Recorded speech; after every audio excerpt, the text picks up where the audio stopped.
Brother, good morning. Good morning, sister. Om Shanti. Om Shanti.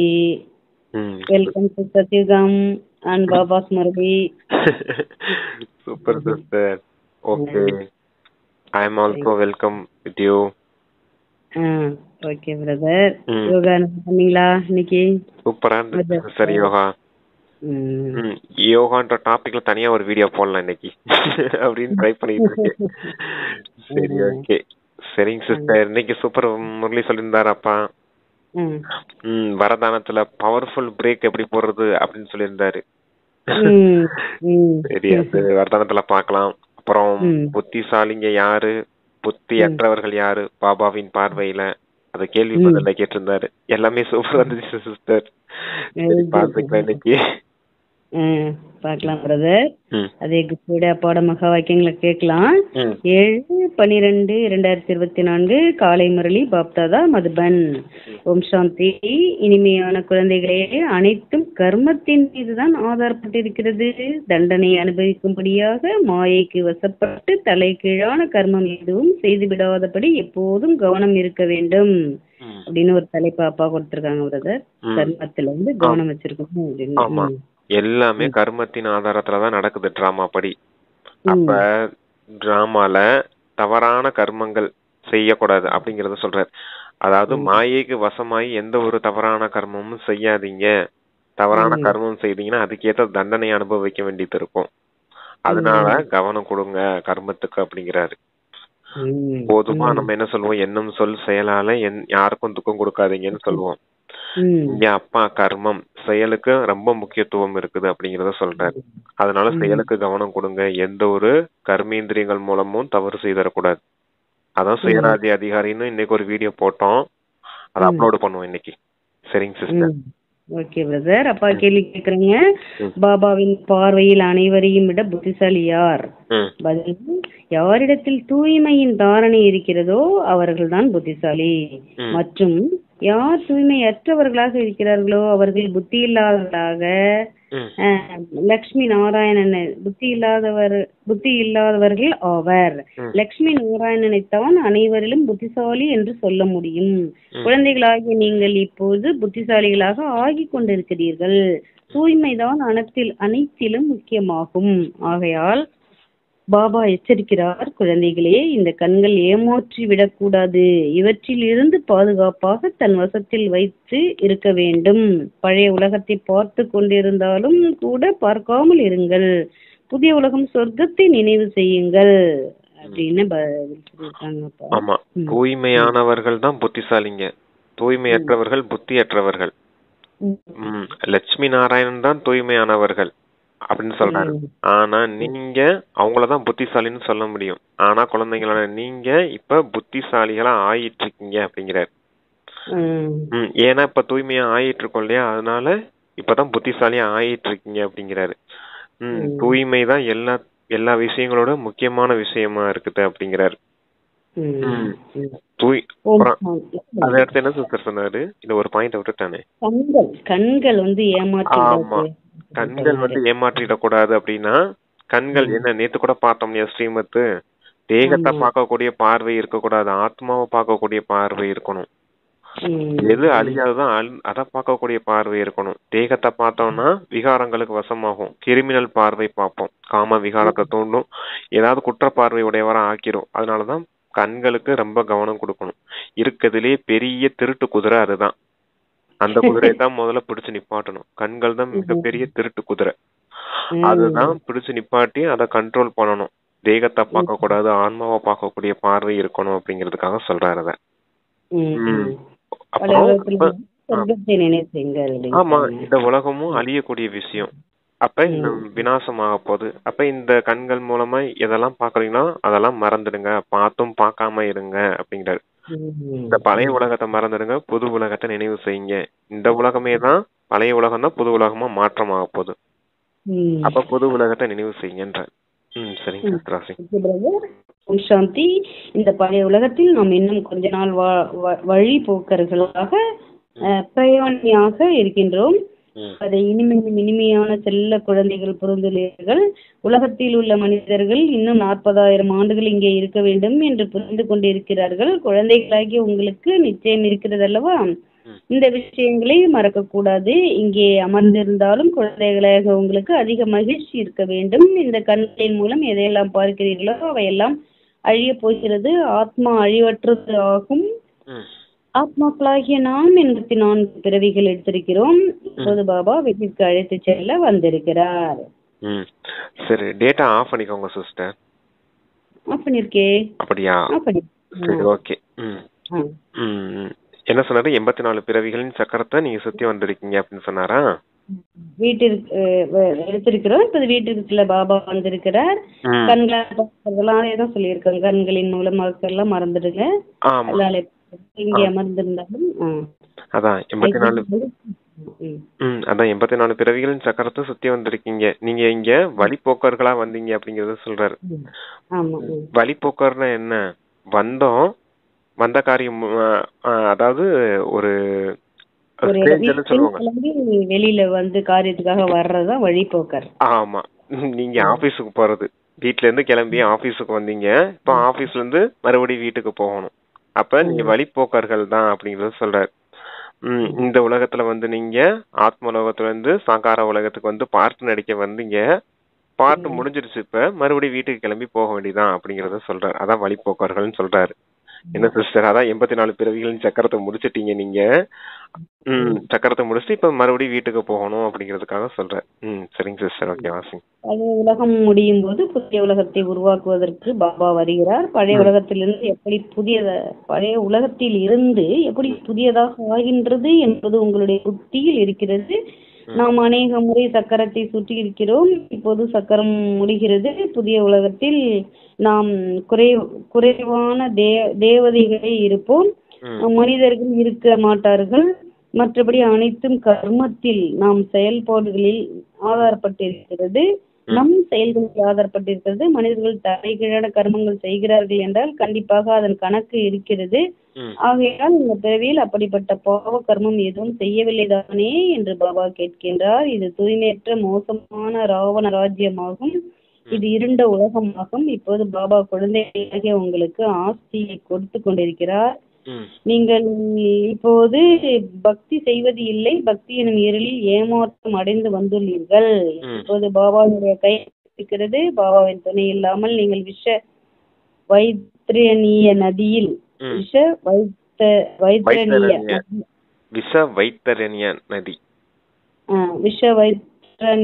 நதியில் மூழ்கி இருந்தீர்கள்.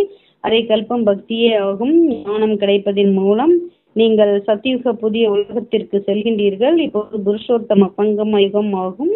இப்போது நீங்கள் தூய்மையற்ற மோசமான நிலையில் இருந்து முட்களிலிருந்து மலராக ஆகி கொண்டிருக்கிறீர்கள். இப்போது மாற்றுவது யார்? எல்லையற்ற தந்தை. லௌகீக தந்தையை எல்லையற்ற தந்தை என்று சொல்ல முடியாது. நீங்கள் பிரம்மா மற்றும் விஷ்ணுவினுடைய தொழிலையும் தெரிந்து கொண்டீர்கள். எனவே உங்களுக்கு எவ்வளவு தூய போதை இருக்க வேண்டும். மூலவதனம், சூக்ஷ்மவதனம், ஸ்தூல, இது வரைக்கும் சொல்லிடுறீங்களா பிரதர்? அதான் நீங்க கர்மம் செய்யும் போது தவறான கர்மம் எதுவும் செய்திடக்கூடாது. இந்த பிறவி தூய்மையான பிறவி. அப்ப எந்த ஒரு விகாரங்களுக்கு வசமாகி தவறான கர்மம் செய்தீங்கன்னா அதுக்கேற்ற தண்டனை அனுபவிக்க வேண்டியது இருக்கும். மனிதர்கள் இங்க தவறான கர்மங்கள் தான் செய்துட்டு இருக்காங்க. மொத்தமாவே இது ராவண ராஜ்யமா இருக்குது, துக்கம் நிறைந்த உலகமா இருக்குது, பாவ உலகமா இருக்குது. அப்ப நீங்க இதுல இருந்து விடுபட்டு எச்சரிக்கையோட இருக்கணும் அப்படிங்கறத சொல்றாரு. தந்தை உங்களை தூய்மையற்ற நிலையில இருந்து தூய்மையாக்குறதுக்காக வந்திருக்காரு. முள்ளுல இருந்து மலரா மாத்த வந்திருக்காரு. சுகத்துல இருந்து துக்கத்துக்கு அழைச்சிட்டு போக வந்திருக்காரு. விஷ வைத்தறிய நதியிலிருந்து உங்களை, அதாவது விஷக்கடல்ல இருந்து உங்களை பார்க்கடலுக்கு அழைச்சிட்டு போறதுக்காக வந்திருக்காரு. விஷக்கடலுங்கிறது கலியுகம், பார்க்கடலுங்கிறது சத்தியுகம். அதுதான். அப்ப இதுல 3 சம்பந்தம் சொல்றாரு அப்பா. தோட்டக்காரன், முள்ளில இருந்து மலராக்கக்கூடியவர். பதித்த பாவனர், தூய்மையற்றவர்களை தூய்மையாக்கக்கூடியவர். தூய்மை பணியாளர்னு கூட வச்சுக்கலாம் அத. ஓகேவா? சரி, அடுத்து படகோட்டி. விஷக்கடல் இருந்து படக, நம்ம வாழ்க்கைங்கிற படக பார்க்கடல் பக்கமா, வைகுண்டத்து பக்கமா அழைச்சிட்டு போறதுக்காக வந்திருக்கேன் அப்படின்னு சொல்றாரு. ம். அரைக்கல்பம் பக்தியாகும், ஞானம் கிடைப்பதன் மூலம் நீங்கள் சத்திய உலகத்திற்கு செல்கின்றீர்கள். ஆமா. அரைக்கல்பம் பக்தியா இருக்கு. பக்தி நேரத்துல தான் அந்த தவறான கர்மங்கள்லாம் செய்துட்டு வந்துட்டோம். அதான் அரைக்கல்பம் ஞானமா இருக்குது. அப்ப இந்த பக்தி இப்ப முடிச்சிட்டு இப்ப நீங்க ஞான மார்க்கத்துக்கு வந்துட்டீங்க அப்படிங்கறது சொல்றார். ஞானம் தான் உங்களுக்கு புரிய வைக்கப்படுது. அப்பா பாபா வந்திருக்காரு, பாபா வந்த காரியம் என்னென்ன காரியம்னு சொல்றாரு. அதான் தோட்டக்காரன், தூய்மை பணியாளர், இந்த படகோட்டி, இந்த சம்பந்தங்கள் எல்லாம் எதுக்கு சொல்றாரு அப்படின்னா, இந்த காரியம் செய்யறதுக்காக வந்திருக்கேன். இப்ப பக்தி முடிவடைஞ்சாச்சு, இப்ப ஞான மார்க்கத்துக்கு வந்துட்டீங்க அப்படிங்கிறார். மூலவதனம், சூட்சுமவதனம், ஸ்தூலவதனம் இவை அனைத்தும் சங்கமயுகத்தில் தான் இருக்கிறது. பாபா வந்து இப்போது குழந்தைகளாகி உங்களுக்கு புரிய வைக்கிறார். இது பழைய மற்றும் புதிய உலகத்தின் சங்கமயுகமாகும். தூய்மையற்றவர்களை தூய்மையாக்க வாருங்கள் என்றுதான் அழைக்கிறார்கள். பாபாவினுடைய நடிப்பும் கூட இந்த சங்கமயுகத்தில் நடக்கிறது. படைப்பவர் இயக்குபவர் அல்லவா. எனவே கண்டிப்பாக அவருடைய செயல் ஏதாவது இருக்கும் அல்லவா. அவரை மனிதன் என்று சொல்ல முடியாது.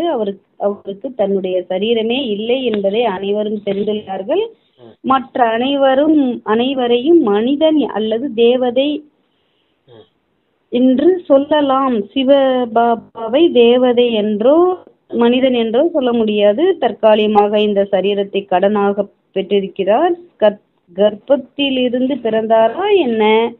பாபா அவரே கூறுகின்றார், குழந்தைகளே, சரீரம் இல்லாமல் எப்படி ராஜ யோகத்தை கற்றுக் கொடுப்பேன்? கல்லிலும் முள்ளிலும் பரமாத்மா இருக்கிறார் என்று மனிதர்கள் சொல்லிவிட்டார்கள். ஆனால் நான் எப்படி வருகின்றேன் என்பதை குழந்தைகளாகிய நீங்கள் புரிந்து கொள்கிறீர்கள். இப்போது நீங்கள் ராஜயோகம் கற்றுக்கொண்டிருக்கிறீர்கள். மனிதர்கள் யாரும் கற்றுக் கொடுக்க முடியாது. தேவதைகள் ராஜயோகத்தை கற்றுக்கொள்ள முடியாது. இங்கே இந்த புருஷோத்தம சங்கம யுகத்தில் ராஜயோகத்தை கற்றுக்கொண்டுதான் தேவதையாக ஆகிறார்கள். இப்ப நீங்க ஸ்தூல வதனம், சூட்சும வதனம், அதாவது சாக்கார உலகம், சூட்சும வதனம், மூலவதனம், அப்ப 3 விஷயங்களை தெரிஞ்சிருக்கீங்க. பரந்தாமம்ன்றது நிராகார உலகம், அது சூட்சும வதனன்றது அவ்யக்தவதன், அப்புறம் சாக்கார உலகன்றது இந்த உலகம். அப்ப இந்த 3 விஷயங்களையும் சங்கம யுகத்துல தெரிஞ்சுக்கிட்டீங்க அப்படிங்கிறாரு. அப்புறம் என்ன சிஸ்டர் சொன்னாரு? தேவதைகள் வந்து கற்றுக்கொள்ள முடியாது, மனிதர்கள் தான் கொடுப்பாங்க. ஆமா, இந்த மனிதர்கள் அதுக்கு முன்னாடி சிஸ்டர் இதுதான் ஆரம்பிச்சேன். மூலவதனம், சூட்சுமவதனம். அதுக்கு அடுத்து சிஸ்டர், அதுக்கு அடுத்து வந்து தூய்மையற்றவர்களை தூய்மையாக்க வாருங்கள் என்றுதான் அழைக்கிறார்கள். பாபாவுடைய நடிப்பும் கூட இருக்கிறது. அந்த படைப்பு மற்றும் படைப்பவர், தந்தைக்கு கிரியேட்டர், டைரக்டர் எல்லாம் சொல்றாங்க இல்லையா. அப்ப இது கூட ஒரு சம்பந்தம் தான். அப்ப டைரக்டர் என்ன செய்வாரு? நடிகர்களை நடிக்க வைப்பாரு. அதே போல இப்ப அப்பா வந்து நடிகர்களான நாமள நடிக்க வச்சிட்டு இருக்காரு. இங்க எப்படி பார்ட் பண்ணணும் அப்படிங்கிறதுக்காக. கர்மா எப்படி செய்யுங்க, தூய்மையான கர்மா செய்யுங்க அப்படின்னு சொல்றாரு இல்லையா. அதுக்காக வந்து இந்த மாதிரி டைரக்டர் பண்றாரு. இந்த முழு உலகத்தையும் அதன் மூலமா கிரியேட் பண்றாரு, படைக்கும் காரியமும் செய்யறாரு. அதான் முதல்ல சொன்னாரு, இந்த 3 உலகத்தை பத்தின விஷயங்கள் தெரிஞ்சிருக்கீங்க. அப்புறமேல் இந்த படைப்பின் காரியம் எப்படிப்பட்டது இருக்குது அப்படின்னு தெரிஞ்சிருக்கீங்க. அடுத்து சரீரம் இல்லாம அவர் எப்படி இந்த ராஜ யோகத்தை எப்படி சொல்லி கொடுக்க முடியும்? அவருக்கு சரீரம் இல்லைன்னு உலகத்துல இருக்கவங்க எல்லாரும் தெரிஞ்சிருக்காங்க. சிவபாபாவுக்கு சரீரம் இல்லை, அவர் நிராகாரமானவர்ன்றது கூட சொல்லியிருக்காங்க. அது சீக்கிய தர்மத்துல கூட மனிதனோ சொல்ல முடியாது. அதனால தற்காலிகமா அந்த சரீரத்தை கடனா எடுத்துக்கிட்டு நான் சொல்லி கொடுக்குறேன். கர்ப்பத்திலிருந்து பிறக்கலை அப்படிங்கிறது எனக்கு புரியும். அதான் சொல்லியிருக்காங்க. நேத்து கூட சொன்னோம் இல்லையா, அது என்னது அபோக்தா, அஜன்மா, அயோனி ஜகான் அப்படின்னு சொல்லி வச்சிருக்காங்க. அப்படின்னு எதையும் அனுபவிக்காதவர், ஜென்மம் எடுக்காதவர், தாயின் யோனி வழியா பிறக்காதவர் அப்படிங்கிறதா, அந்த கர்ப்பத்துல இருந்து பிறக்காதவர் அப்படின்னு தான் சொல்லியிருக்காங்க அப்படின்னு இல்லையா. அதான் சொல்றாருங்க பாபா. இந்த 3 விஷயத்தையும் சொல்லிட்டு அப்புறமேலு எனக்கும் வாய் வேணும் இல்லையா ராஜயோகத்தை கற்பிக்கிறதுக்கு. அதனாலதான் இந்த பிரம்மாவுடைய சரீரத்தை ஆதாரம் எடுத்து உங்களுக்கு சொல்லி கொடுத்துட்டு இருக்கேன் அப்படிங்கிறாரு. இந்த பரமாத்மாவை தேவதைனும் மனிதனும் சொல்ல முடியாது. ஆனா மற்ற எல்லா ஜீவாத்மாக்களையும் மனிதர்களோ தேவதைகளோ தேவாத்மா பாவாத்மா அப்படின்லாம் சொல்ல முடியும். புண்ணியாத்மா அப்படின்லாம் மகானாத்மா அப்படின்லாம் சொல்ல முடியும். ஆனா யாரையும் புண்ணிய பரமாத்மா பாவ பரமாத்மா அப்படிலாம் சொல்ல முடியாது இல்லையா. மகான் பரமாத்மா அப்படிலாம் சொல்ல முடியாது இல்லையா. அதனாலதான் இவரை தேவதைன்னு சொல்ல முடியாது, மனிதன்னு சொல்ல முடியாது. இவர் தனிப்பட்டவரா இருக்காரு, நிராகாரமானவரா இருக்காரு. அவர் அவருடைய காரியமே இந்த ராஜயோகத்தை கற்பிக்கிறது தான் அப்படிங்கிறதுக்காக சொல்றாரு. சரிங்க சார். இப்போது 84 பிறவிகளின் மத்தியிலும் இந்த குழந்தைகளாக உங்களுக்கு அளவற்ற குஷி இருக்க வேண்டும். பாபா கல்பம் கல்பமாக வருகிறார். பாபா அவரே கூறுகிறார், இது நிறைய பிறவிகளின் கடைசி பிறவியாகும். ஸ்ரீகிருஷ்ணர் சத்தியுகத்தின் இளவரசராக இருந்தார். பிறகு அவர்தான் 84 பிறவிகளின் சக்கரத்தில் சுற்றுகின்றார். சிவபாபா 84 பிறவிகளின் சக்கரத்தில் வரமாட்டார். ஸ்ரீகிருஷ்ணனுடைய ஆத்மாதான் அழகாக இருந்து பிறகு கருமையாக ஆகிறது. இந்த விஷயங்கள் யாருக்கும் தெரியவில்லை. உங்களில் கூட வரிசை கிரமமாகத்தான் தெரிந்துள்ளீர்கள். மாயை மிகவும் கடுமையானதாகும், யாரையும் விடுவதில்லை. பாபாவிற்கு அனைத்தும் தெரிகிறது. மாயை எனும் முதலை ஒரே அடியாக விழுங்கி விடுகிறது. இதை பாபா நல்ல விதத்தில் தெரிந்துள்ளார். பாபா அனைவருக்குள்ளும் இருப்பதை தெரிந்தவர் என்று புரிந்து கொள்ளாதீர்கள். ஒரேடியாக, அதாவது பாபா அனைவருக்குள்ளும் இருப்பதை தெரிந்தவர் என்று புரிந்து கொள்ளாதீர்கள். கிடையாது, பாபா அனைவருடைய நடத்தைகளையும் தெரிந்துள்ளார். செய்திகள் வருகிறது அல்லவா, மாயை ஒரே அடியாக பச்சையாக வயிற்றில் போட்டுக் கொள்கிறது. இப்படி நிறைய விஷயங்கள் குழந்தைகளாகிய உங்களுக்கு தெரிவது இல்லை. பாபாவிற்கு அனைத்தும் தெரிகிறது. மிகவும் மோசமான நடத்தை உடையவர்களாக இருக்கிறார்கள். ஆகையினால்தான் பாபா அடிக்கடி எச்சரிக்கின்றார், மாயையிடம் எச்சரிக்கையாக இருக்க வேண்டும். பாபா புரிய வைத்தாலும் கூட புத்தியில் நிற்பது இல்லை. காமம் மிகப்பெரிய எதிரி. நாம் விகாரத்தில் செல்கிறோம் என்பது கூட தெரிவதில்லை. இப்படியும் நடக்கிறது. ஆகையினால் பாபா கூறுகின்றார், ஏதாவது தவறு நடந்தது என்றால் தெளிவாக சொல்லிவிடுங்கள், மறைக்காதீர்கள். இல்லை என்றால் 100 மடங்கு பாவமாகிவிடும். அது உள்ளுக்குள் அரித்து கொண்டே இருக்கும், வளர்ந்து கொண்டே இருக்கும். சொல்லிடுங்க பிரதர். 84 பிறவிகளை எடுத்தது இந்த கிருஷ்ணருடைய ஆத்மா தான் அப்படின்னு சொல்றாரு. அதனாலதான் கிருஷ்ணருக்கு ஜட சித்திரங்கள்ல வெள்ளையாவும் காமிச்சிருக்காங்க, கருப்பாவும் காமிச்சிருக்காங்க. இவர் தான் முதல்ல அழகானவரா இருந்தாரு, தூய்மையானவரா இருந்தாரு. அப்ப விகாரங்களுக்கு வசமாயி கருப்பானவர்களா மாறிட்டாங்க அப்படிங்கிறது. மொத்தம் 84 பிறவியில 21 பிறவி தேவதைகளா வாழும்போது தூய்மையா வாழ்ந்தாங்க, அதனால வெள்ளையா காமிச்சிருக்காங்க. அப்புறம் 63 பிறவி விகாரங்களுக்கு வசமாயி தவறான கர்மங்கள் செய்யும் போது மொத்தமா ஆத்மா கருப்பான நிலையா அடைஞ்சிருச்சு. அதனால அங்க சரீரத்தை அப்படி ஜட ரூபத்துல காமிச்சிருக்காங்க, கருப்பானவரா வெள்ளையானவரா அப்படின்னு வித்தியாசப்படுத்தி சொல்றாரு. ஆனா இந்த சிவபாபா 84 பிறவிகளின் சக்கரத்திலேயே வரதில்லை அப்படிங்கறத சொல்றாரு. இந்த சாதாரண ஆத்மாக்கள், ஜீவாத்மாக்களும் தான் மனிதர்களும் தேவதைகளுமா ஆகுறாங்க. தேவதையில இருந்து மனிதர்களா ஆகுறாங்க, மனிதர்ல இருந்து மறுபடியும் தேவதையா ஆகுறாங்க. ஆனா பரமாத்மா இந்த ராஜயோகத்தை மட்டும் கற்பிக்க வராரு, இந்த ஞானத்தை மட்டும் சொல்றதுக்காக வராரு. அதுக்காக அதை முதல்ல டிஃபரன்ஸ் பண்ணி சொன்னாரு. அப்ப நீங்க எல்லாருக்குள்ளயும் சிவபாபா அமர்ந்து இருக்கிறது இல்லை. ஏன்னா மனிதர்கள் சொல்லி வச்சுட்டாங்க, எனக்குள்ளயும் பரமாத்மா இருக்காரு, உனக்குள்ளயும் பரமாத்மா இருக்காரு, நானே கடவுள் நீயே கடவுள்னு ஏதோ சொல்லிட்டாங்க. அதான் சர்வ வியாபி அப்படின்னு சொல்லி வச்சிருக்காங்க இல்லையா. ஆனா பாபா எல்லாருக்குள்ளயும் இருந்து பாக்குறது கிடையாது. ஒவ்வொரு மனசை அறிஞ்சவர் அந்தர்யாமின்னு சொல்லி வச்சிருக்காங்க. அப்படின்னா ஒவ்வொருத்தருக்குள்ளயும் இருக்காரு அப்படிங்கிறது மாதிரி. ஆனா இருக்கிறது தெரிஞ்சுக்கிறது இல்ல, உங்களுடைய நடத்தையினால நான் எண்ணம் எப்படி இருக்குதோ அப்படிதான் வார்த்தை வரும். எண்ணம் எப்படி இருக்கோ அதே படித்தானே செயல் வரும். நடத்தையில தெரிஞ்சு போயிடும் இல்லையா, பேசக்கூடிய வார்த்தையில செயல்ல தெரிஞ்சு போயிடும் இல்லையா. அவங்க ஆத்மா அபிமானி நிலையில இருக்காங்களா, இல்ல தேகத்தின் அபிமானத்துல இருக்காங்களா, விகாரங்களுக்கு வசமா இருக்காங்களா, விகாரங்களுக்கு வசமாகலையா, முகம் மலர்ச்சியோட இருக்காங்களா, இல்ல வாடின முகத்தோட இருக்காங்களா, துக்கத்துல இருக்காங்களா, சோகத்துல இருக்காங்களா, இல்ல கவலையில இருக்காங்களா, இல்ல ஏதோ இருக்காங்களா, பயத்துல இருக்காங்களா அப்படிங்கறதெல்லாம் தெரிஞ்சு போயிடும் இல்லையா. அதுக்காக நடத்தையின் மூலமா கண்டுபிடிச்சிடுறேன் அப்படின்னு சொல்றாரு. அந்தர்யாமி கிடையாது, உங்களுடைய நடத்தையின் மூலமா வெளிப்படையா தெரியுது அப்படிங்கிறாரு. மாயைங்கிற முதலை, இன்னைக்கு அப்பா மாயை முதலைன்னு சொல்லியிருக்காரு. சில இடங்கள்ல எலின்னு சொல்லுவாரு, சில இடங்கள்ல சொல்லுங்க மாயை, சில இடங்கள்ல எலின்னு சொல்லுவாரு, சில இடங்கள்ல முதலைன்னு சொல்லுவார் இல்லையா. அத சொல்றேன். சில இடங்கள்ல அந்த இந்திரியங்களை குதிரைன்னு சொல்லுவார். அதான் ஒவ்வொரு இடத்துலயும் பூதம்னு சொல்லுவாரு, பஞ்ச விகாரங்களை பூதம், அதான் ஒவ்வொரு விதமா சொல்றேன். இன்னைக்கு முதலைன்னு சொல்லியிருக்காரு. அந்த மகாரதி அந்த யானைய முதல்ல இப்படி கவச்சு இல்லையா காலை, அது என்னது கஜேந்திர மோட்சம்ன்ற ஒரு சித்திரத்துல காமிச்சிருப்பாங்க. யானையோட காலை முதல்ல இப்படி கவுனது மாதிரி. அதான் மாயைங்கிற முதலை உங்களை முழுசா விழுங்குறதுக்கு பாக்குது அப்படிங்கறத சொல்றாரு. பச்சையாவே விழுங்கிடுதுன்னு சொல்றாரு. காம விகாரம் ரொம்ப மோசமானது. ஏதாவது தவறு நடந்துச்சுன்னா தெளிவா பாபா கிட்ட சொல்லிடுங்க அப்படின்னு சொல்றாரு. பாபா கிட்ட சொன்னீங்கன்னா அதுக்கான யுக்தி கிடைக்கும். பாபாவும் அதுக்கேத்த மாதிரி சக்தி கொடுப்பாரு, தூய்மையாகிறதுக்கான சக்தியும் கொடுப்பாரு. அதனால தெளிவா சொல்லிடுங்க. இல்லாட்டினா 100 மடங்கு தண்டனை அடைய வேண்டியது இருக்கும். மனசுக்குள்ளேயே உள்ள உறுத்திக்கிட்டே இருக்கும். மீண்டும் மீண்டும் அந்த தவறுகளை செய்யறதுக்கு தூண்டிக்கிட்டே இருக்கும். அதனால வெளிப்படையா பாபா கிட்ட சொல்லிட்டீங்கன்னா மனசு நிம்மதியா இருக்கும். மீண்டும் விகாரத்துல விழுகாம இருக்கிறதுக்கான முயற்சி செய்வீங்க அப்படிங்கறத சொல்றார். உண்மையை மறைச்சீங்க அப்படின்னா மறைக்கக்கூடிய சம்ஸ்காரம் அதிகமா வளர்ந்துகிட்டே போகும். தவறு மேல தவறு செய்துகிட்டே இருப்பீங்க அப்படிங்கிறதுக்காக சொல்றாரு.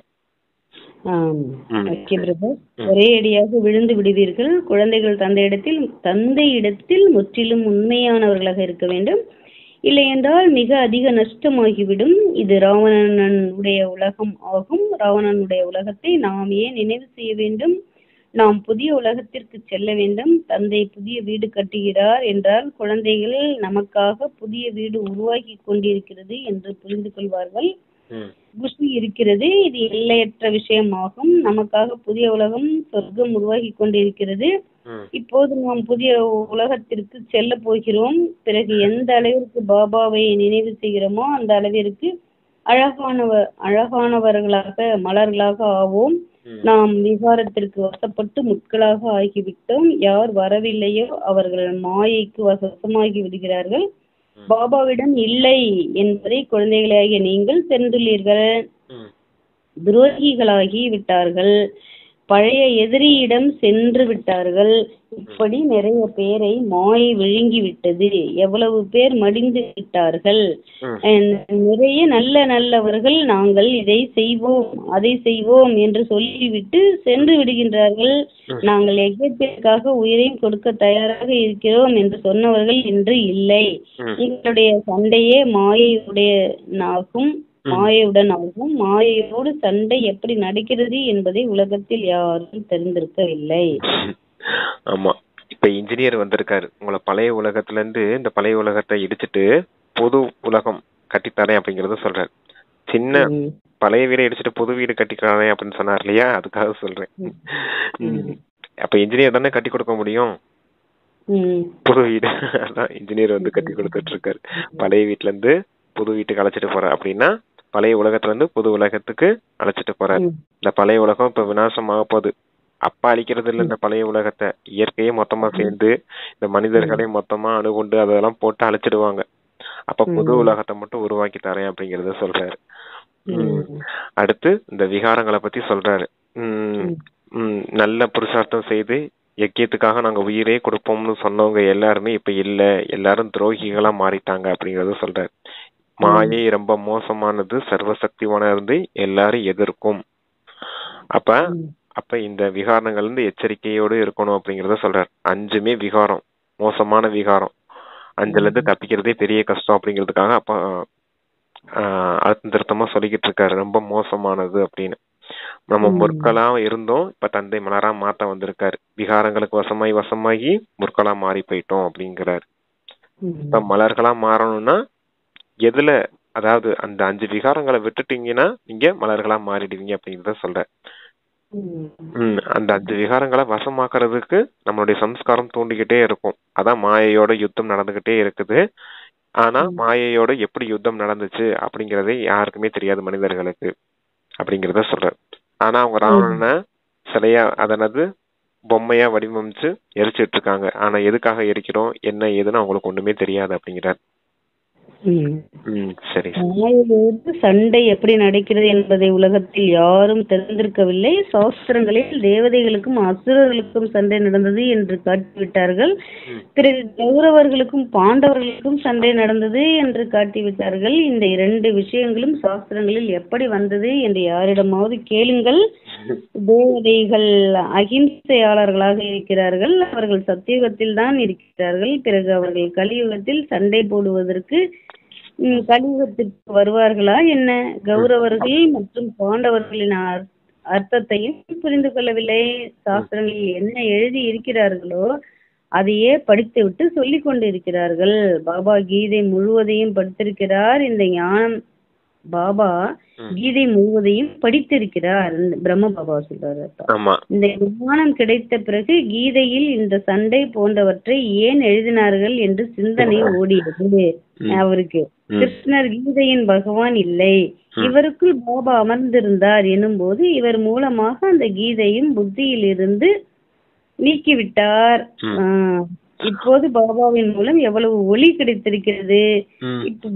இப்ப வந்து சிவபாபா ஆத்மாவுக்குத்தான் ஒளி ஆகும். எனவேதான் பாபா கூறுகின்றார், தங்களை ஆத்மா என்று புரிந்து கொள்ளுங்கள், எல்லையற்ற தந்தையை நினைவு செய்யுங்கள், பக்தியில் நீங்கள் நினைவு செய்தீர்கள், தாங்கள் வந்தால் தங்களுக்கு பலியாவோம் என்று சொன்னீர்கள். ஆனால் அவர் எப்படி வருவார், எப்படி பலியாவோம் என்பதை புரிந்திருந்தீர்களா என்ன? எப்படி தந்தையோ அதுபோல் ஆத்மாக்களாகிய நாமும் இருக்கின்றோம் என்று இப்போது குழந்தைகளாகிய நீங்கள் புரிந்து கொள்கிறீர்கள். அது அந்த தேவர்களுக்கும் அசுரர்களுக்கும் சண்டை நடந்தது மாதிரி சாஸ்திரத்துல எழுதி வச்சிருக்காங்க. அதான் எப்படி தேவர்களுக்கும் அசுரர்களுக்கும் எல்லாம் சண்டை நடந்துச்சு அப்படிங்கறது தெரியாது அப்படிங்கறத சொல்றாரு. சண்டை கலியுகத்துக்கு வருவாங்களா என்ன? அசுரர்கள் கலியுகத்துல இருந்தவங்க இம்சையாளர்கள், அப்புறம் தேவர்கள் வந்து சத்தியுகத்துல இருந்தவங்க அகிம்சையாளர்கள். 2 பேரும் எப்படி சந்திக்கிறதே இல்லை அப்படிங்கறத சொல்றாரு. ஆனா சங்கம யுகத்துல பிராமணர்களான நீங்க தான் தேவர்களா மாறுறதுக்கு முயற்சி செய்துட்டு இருக்கீங்க. அப்ப அந்த அசுரர்களான அந்த அசுர சம்ஸ்காரமும் இருக்குது, தேவதை ஆகிறதுக்கான முயற்சி செய்யக்கூடிய தேவதைகளின் சம்ஸ்காரத்தை பாபா கொடுக்கறாரு. அப்ப அதுவும் தேவதைகளின் சம்ஸ்காரத்தோடையும் இந்த அசுர சம்ஸ்காரத்தோடையும் யுத்தம் நடக்கிறது தான் அப்படி அங்க எழுதி வச்சுட்டாங்க. தேவர்களுக்கும் அசுரர்களுக்கும் சண்டை நடக்கிறது மாதிரி. கௌரவர்கள் பாண்டவர்கள் அப்படிங்கிறது பாண்டவர்களான நாம தான். கௌரவர்களும் யாரு? இந்த அஞ்ஞானி ஆத்மாக்கள். பாண்டவர்கள் ஞானம் நிறைந்தவர்கள், கௌரவர்கள்ன்றது இந்த அஞ்ஞானி ஆத்மாக்கள், அவங்களதான் கௌரவர்கள் சொல்றேன். யாதவர்கள்ங்கிறது இந்த இது அதாவது சயின்டிஸ்ட சொல்லுவார் அப்பா. ஆமா, இந்த விஷயங்கள்லாம் பாபா அங்க மகாபாரதம் அதாவது அந்த சாஸ்திரங்கள்ல படிக்கும் போது புரிஞ்சுக்கிட்டேன் அப்படிங்கறத சொல்றாரு. இப்ப நானும் முழுசா படிச்சிருக்கேன், ஆனா கிருஷ்ணர் கீதையின் பகவான் கிடையாதுன்னு புரிஞ்சுக்கிட்டோன்னே அதை புத்தியில இருந்து நீக்கிட்டேன் அப்படிங்கறத பிரம்ம பாபா சொல்றாரு, தன்னுடைய அனுபவத்தை சொல்றாரு. அதே போல நாமளும் மறந்துடணும், விஷயங்களை புரிஞ்சுக்கலாம், விஷயத்தை புரிஞ்சுட்டு இதுதான் அப்பா இங்க சொல்றாரா அப்படின்னு புரிஞ்சுக்கிட்டு அதை மறந்துடுங்க அப்படிங்கிறாரு. அப்புறம் சிவபாபா சொல்றாரு, தன்னை ஆத்மானு புரிஞ்சுக்கிட்டு பரமாத்மா நினைவு செய்யுங்கன்னு சொல்றாரா. ஆத்மாதான் ஒளியா இருக்குது. ஆத்மாவின் விஷயத்த அதாவது பிராமணர்களான நம்மளுடைய விஷயத்த இங்க சாஸ்திரங்களா உருவாக்கி வச்சிருக்காங்க பக்தி மார்க்கத்துல. அத புரிஞ்சுக்கோங்க. பக்தி மார்க்கத்துல ஒரே ஒரு பாபாவை தான் நினைவு செய்தீங்க. அப்ப கூட என்ன சொல்லிட்டு இருந்தீங்க? பாபா நீங்க எப்ப வருவீங்களோ அப்ப நான் உங்களுக்கு பலியாயிடுவோம் அப்படின்னு சொன்னீங்க. எப்படி பலியாவோம்னு உங்களுக்கும் தெரியாது அப்படிங்கறத சொல்றாரு. எப்ப பாபா வருவாரு, எப்ப நாம பலியாவோம் அப்படிங்கிற விஷயமே தெரியாம நீங்க அப்படித்தான் பக்தி பண்ணிட்டு வந்திருக்கீங்க அப்படிங்கிறதையும் சொல்றாரு. எப்படி அதை அப்படி பக்தி பண்ணிட்டு வந்தோம்? ஏதோ ஒண்ணு புரியாமதான். ஆமா, இல்ல சங்கமயத்துல நம்மளுடைய அந்த நினைவு சம்ஸ்காரம் அது அங்க துவாபர யுகத்துல வெளிப்படுது. அதன் மூலமா அந்த பக்தியை ஆரம்பிச்சு கொண்டுட்டு வந்திருக்கோம்.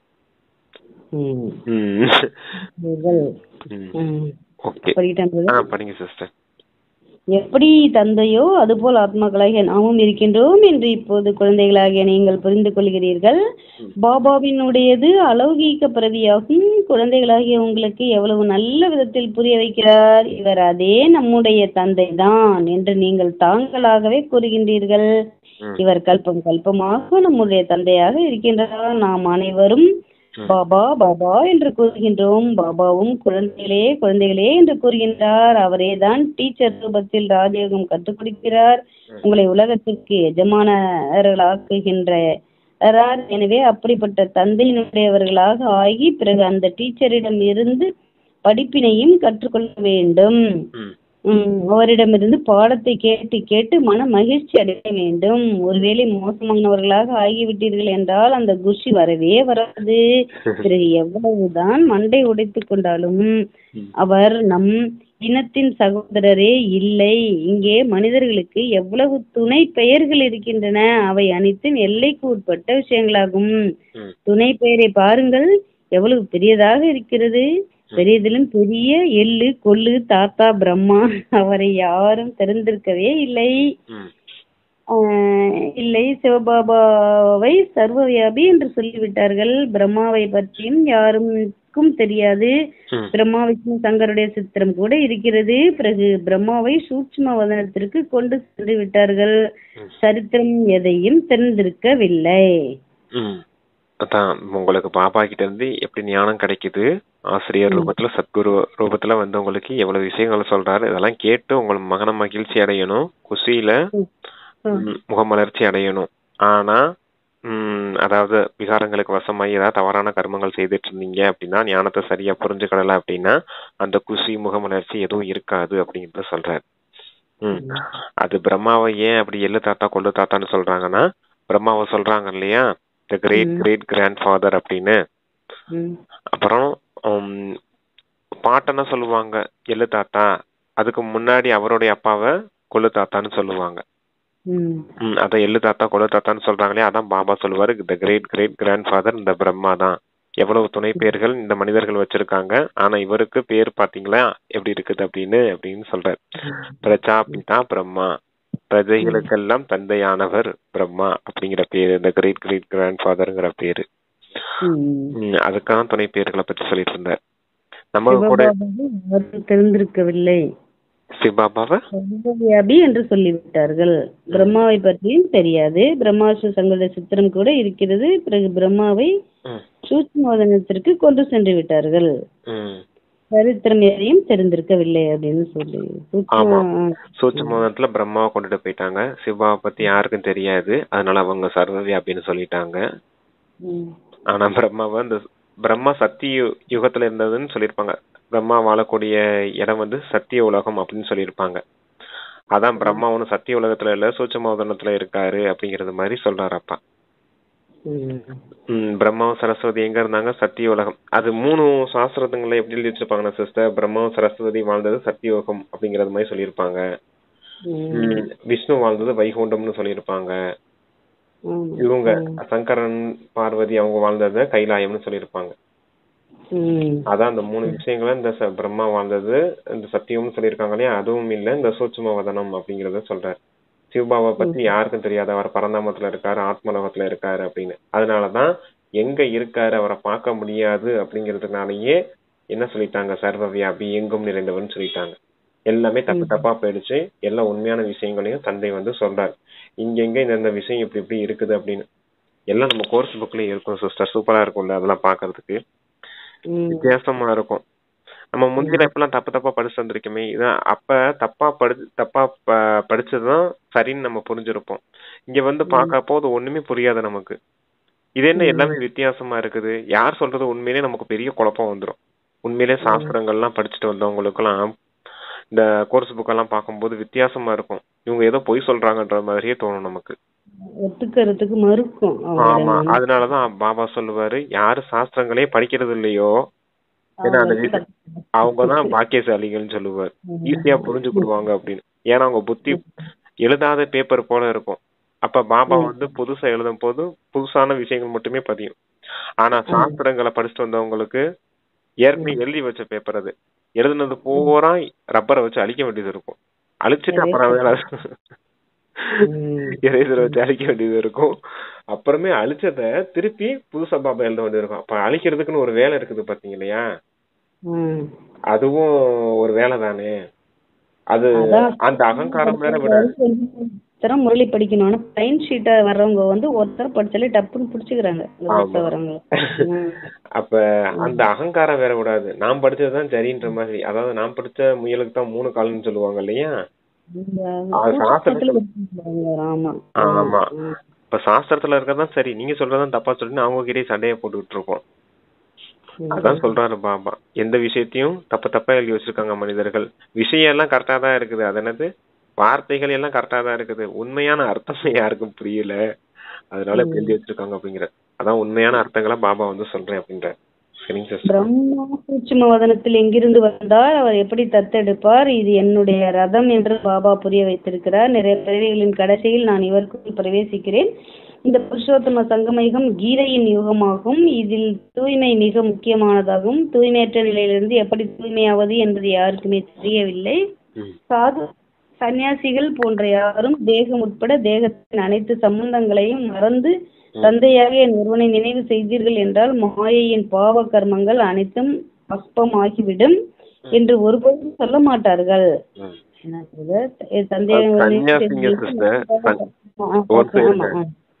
சன்னியாசிகள் அப்படி அவங்க சத்சங்கம் எல்லாம் நடத்துறாங்க இல்லையா, குருமார்கள், மனித குருமார்கள், பக்தியில இருக்கவங்க, அதான் அவங்க ஒருபோதும் இப்பெல்லாம் சொல்ல மாட்டாங்க. அனைத்து தேக தர்மங்களையும் மறந்து, அனைத்து தேகத்தின் சம்பந்தங்களையும் மறந்து என்னை ஒருவனை நினைவு செய்தீங்கன்னா மாயினால ஏற்பட்ட பாவ கர்மங்கள் பஸ்பம் ஆயிடும்னு யாரும் சொல்ல மாட்டாங்க அப்படிங்கிற.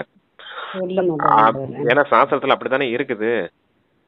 அனைத்து தேக தர்மங்களையும் மறந்து என் ஒருவன் நினைவு செய் பார்த்தா அப்படின்னு தான் அர்ஜுனனுக்கு கிருஷ்ணர் அங்க ஞானோபதேசம் கொடுத்ததுன்னு சொல்லியிருக்காங்க. அப்ப அதை சொல்லி கொடுக்குற குருமார்கள் அப்படி சொல்ல முடியுமா? சொல்ல முடியாது இல்லையா? ஆனா சிவபாபாவால அப்படி சொல்ல முடியும். அப்ப யார் உண்மையான சத்குருன்றத புரிஞ்சுக்கோங்க அப்படிங்கறதுக்காக சொல்றாரு.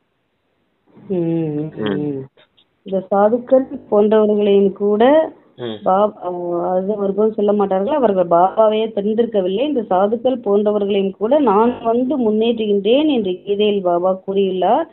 ஆரம்பத்திலிருந்து இப்போது வரை அது என்னன்னா சிஸ்டர், இந்த பரித்ராணாய சாதுனாம் விநாசாய சதுஸ்கிருதாம் அப்படின்னு சொல்லியிருப்பாங்க இல்லையா, அங்க சாதுன்னு வந்திருக்கு பாத்தீங்களா. இந்த சாதுகளை எல்லாம் நான் பாதுகாப்பேன் அப்படிங்கறது மாதிரி வராது. அதுக்காக அதை அப்பா இங்க சொல்றாரு. இந்த சாதுக்களையும் கூட நான் பாதுகாக்க வேண்டியது இருக்குது, அவங்களையும் முன்னேற்ற வேண்டியதா இருக்குது அப்படிங்கிறது. அந்த சாதுங்கிறது நாம தான் இப்ப சாதுவா மாறிட்டோம் இல்லையா, அதுக்காக சொல்றாரு. எல்லாமே நம்மளுடைய விஷயங்கள் தான் பாருங்க. இதெல்லாம் யோசிச்சு பார்த்து சன்னியாசிகள்னு அந்த துவாபர யுகத்துல வரவங்களுக்கு சொல்றது இல்லையா? ஆமா, இல்ல சாது சன்னியாசிங்கன்னு அவங்க அந்த நினைவுலதான் எழுதி இருக்காங்க. சங்கம யுகத்துல நாம வந்து அந்த கீதையின் வசனங்கள்லாம் படிக்கும் போது இதெல்லாம் நமக்காக சொன்ன விஷயங்கள்னு புரிஞ்சுக்கிறோம் இல்லையா. அந்த சாது சன்னியாசின்னு சொன்னது நம்மளதான். அவங்க தப்பா எழுதுனது அவங்கதான். அவங்களும் அந்த சாது சன்னியாசி நினைச்சுக்கிட்டாங்க. ஆத்மா பரமாத்மா விஷயங்கள் அவங்க வேற மாதிரி புரிஞ்சுக்கிட்டாங்க. ஆனா உண்மையான விஷயத்த நம்ம தானே இப்ப புரிஞ்சுக்கிறோம். சாது சன்னியாசில நாம தான் இருக்கோம், ஆத்மாக்களும் நாம தான் இருக்கோம், பரமாத்மா சிவபாபாவா இருக்காரு. அதன் மூலமா தான் பாவ கர்மங்கள் அழியுது. தேகம் உட்பட தேகத்தின் அனைத்து சம்பந்தங்களையும் மறந்து என் ஒருவனை நினைவு செய்யணும் என்ன அர்த்தம்? அப்பெல்லாம் யாருமே சொல்ல முடியாது இல்லையா, சிவபாபா தான் சொல்ல முடியும். ஏன்னா சிவபாபா எப்பவுமே ஆத்ம ரூபத்துல இருக்காரு. தேகதாரிகள் நினைச்சா எப்படி பாவ கர்மம் அழியும்? பரமாத்மா நினைக்கும் போது தானே பாவ கர்மங்கள் அழியும். ஆத்ம ரூபத்துல ஆத்மனர்ல இருக்கும் போது தானே பாவ கர்மங்கள் அழியும். அதுக்காக சொல்றாரு அப்ப இந்த விஷயங்கள்லாம் இப்படி இருக்குது அப்படின்னு. ஆரம்பத்திலிருந்து இப்போது வரை எந்த ஆத்மாக்கள் எல்லாம் நடிப்பை நடித்துக் கொண்டிருக்கின்றனவோ அவை அனைத்திற்கும் இது கடைசி பிறவி என்று பாபா புரிய வைக்கின்றார். இவருக்கும் கூட இது கடைசி பிறவியாகும்.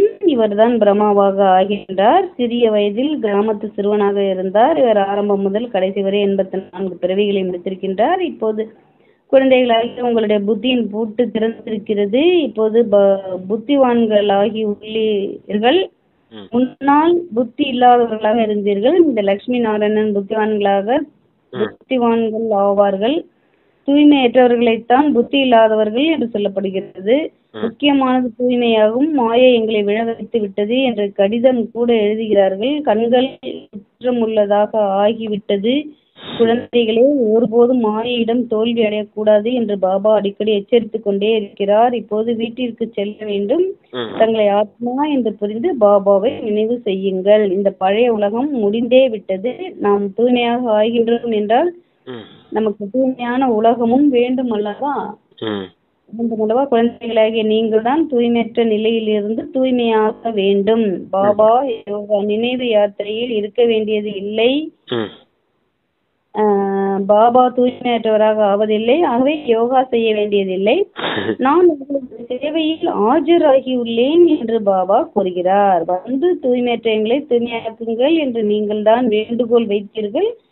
நீங்கள் கேட்டதன் பேரில் தான் நான் வந்துள்ளேன். உங்களுக்கு மிகவும் சகஜமான வழியை கூறுகின்றேன். மன்மனா பவ என்பது மட்டுமே ஆகும், பகவானுடைய மகா வாக்கியம் அல்ல. ம் கிருஷ்ணருடைய பெயரை போட்டதின் மூலம் பாபாவை அனைவரும் மறந்து விட்டார்கள். பாபா தான் முதலில் கிருஷ்ணர், ம் இரண்டாவது ஆவார். ம் பாபா தான் முதலில் ம் இரண்டாவது ஆவார். பாபா தான் முதலில் கிருஷ்ணர், இரண்டாவது ஆவார். அவர் பரந்தாமத்திற்கு எஜமானர், இவர் வைகுண்டத்திற்கு எஜமானர் ஆவார். சூட்சுமத்தில் எதுவுமே நடப்பதில்லை. அனைவரிலும் நம்பர் 1 கிருஷ்ணர் ஆவார். அவர் மீது அனைவரும் அன்பு செலுத்துகிறார்கள். மற்றவர்கள் அனைவரும் பின்னால் வருகிறார்கள். அனைவரும் சொர்க்கத்திற்கு செல்லவும் முடியாது. எனவே இனிமேலும் இனிமையான குழந்தைகளுக்கு அளவு கடந்த குஷி இருக்க வேண்டும். அந்த தூய்மையானவர்கள் யாருன்னா, யார புத்திசாலின்னு சொல்ல முடியுமா? தூய்மையானவர்களை தான் புத்திசாலின்னு சொல்ல முடியும். தூய்மையற்றவர்களை புத்தியற்றவர்கள் தான் சொல்ல முடியும். இந்த லட்சுமி நாராயணன் தான் புத்திசாலிகளா இருந்தாங்க அப்படின்னு சொல்றாரு. அப்ப எல்லா ஆதாரமும் தூய்மையில தான் இருக்குது. தூய்மைக்கு தான் முக்கியத்துவம் கொடுக்கணும். அதான் கேள்வி பதில சொல்லியிருந்தால சிஸ்டர், அதான் சொல்றாரு. இங்கேயும் அந்த பார்வை உங்களுக்கு குற்றமுடையதா இருக்குது அப்படின்னு பாபாவும் சொல்றாரு. குழந்தைகள் லெட்டர்ல எழுதுறாங்களாம், பாபா என்னுடைய பார்வை இப்படி மோசமானதா இருக்குது அப்படிங்கறத சொல்லி எழுதுறாங்களாம். அப்ப பாபா ஸ்ரீமத் கொடுக்குறாரு, சரீரத்தை பார்க்காதீங்க, ஆத்மாவை பார்க்கக்கூடிய பயிற்சியை அதிகப்படுத்துங்க அப்படின்னு சொல்றாரு. இந்த பழைய உலகத்துல நீங்க இருந்தாலும் இந்த பழைய உலகத்தின் விஷயங்கள்லாம் வந்துட்டு புது உலகத்தை நினைவு செய்யுங்க அப்படிங்கிறார். அப்ப அப்புறம் அந்த லட்சுமி நாராயணனை பத்தி சொல்றாரு. இந்த புது உலகத்துல சிவபாபா நம்பர் 1 இருக்காரு, கிருஷ்ணர் 2ஆம் நம்பரா இருக்காரு. அவருக்கு பின்னாடிதான் ஒவ்வொருத்தவங்களா வாரீங்க அப்படின்னு சொல்றாரு. எல்லாருமே சத்தியுகத்துக்கும் வர முடியாது, எல்லாருமே சொர்க்கத்துக்குள்ளயும் வர முடியாது. சொர்க்கத்துக்குள்ள 33 கோடி தேவாத்மாக்கள் தானே வர முடியும். அப்ப ஞானம் எடுக்கிறவங்க 33 கோடி பேர் தான் ஞானம் எடுப்பாங்க. இங்க உலகத்துல 800 கோடி பேர் இருக்காங்க. 800 கோடி இங்க இருக்கு, 33 கோடிங்கிறது எங்க இருக்கு? அதான் 33 கோடி பேர் தான் சொர்க்கத்துக்குள்ள வர முடியும், மற்றவர்கள்னா சொர்க்கத்துக்குள்ள வர முடியாது அப்படின்னு சொல்றாரு. அப்ப இந்த கிருஷ்ணர் யாருன்னா வைகுண்டத்துக்கு எஜமானர், சிவபாபா யாருன்னா பரந்தாமத்துக்கு எஜமானர். அதுதான் பாபா பாபா நான் சிங்கிள் மாலிக் தான், குழந்தைங்களான நீங்க தான் டபுள் மாலிக்னு சொல்லுவார். மாலிக்னா எஜமானர்கள் அர்த்தம். பரந்தாமத்துக்கும் நம்ம எஜமானர்கள். ஏன்னா ஆத்மாவான நமக்கு சொந்த வீடு எது? பரந்தாமன் தான். அப்ப நம்ம வைகுண்டத்துல நம்ம பார்ட் பண்ண வரோம்னா வைகுண்டத்துக்கும் நம்ம எஜமானர்கள் அப்படிங்கறத சொல்றாரு. கிருஷ்ணர் தான் முதல் இளவரசர், அதனால அவர் வைகுண்டத்துக்கு எஜமானரா இருக்காரு. குழந்தைகளான நீங்க அடுத்த வருஷ கிரமமா வருவீங்க அப்படிங்கறத சொல்றாரு. சரி சிஸ்டர், ஏதாவது விட்டுட்டேனா? இல்ல, கவர் ஆயிடுச்சு. அதான் குஷி இருக்க வேண்டும்ங்க. ஒருபோதும் தூய்மையாக இல்லாத குழந்தைகள் நிறைய பேர் பாபாவிடம்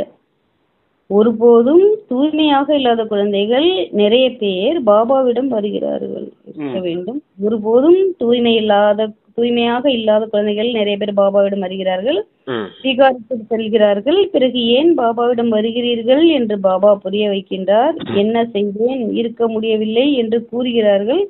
ஆனால் எப்போதாவது ஞான அம்பு தைத்து விட்டதா என்று தைத்து விடாதா என்று இங்கே வருகின்றேன். எப்போதாவது ஞான அன்பு தைத்து விடாதா என்று இங்கே வருகிறேன்.